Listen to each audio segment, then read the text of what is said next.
រនសួស្ដីទាំងអស់គ្នានេះចង់បង្ហាញទ្របណាប្តីគាត់កាត់ស្មៅទៅគាត់ស្មានតាវីតមើលនេះគាត់ជ្រីមឡើងដល់នេះអានេះនៅប្រហែលជា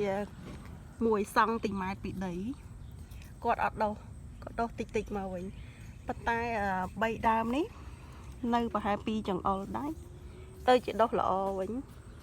នេះក៏អញ្ចឹងណាអានេះ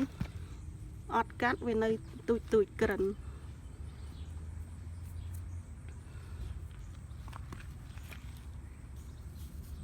អញ្ចឹងលើក្រោយពេលដាំទ្រប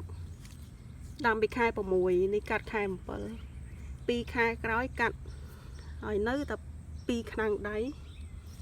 បើដុសមកល្អនេះកាត់ធំនេះ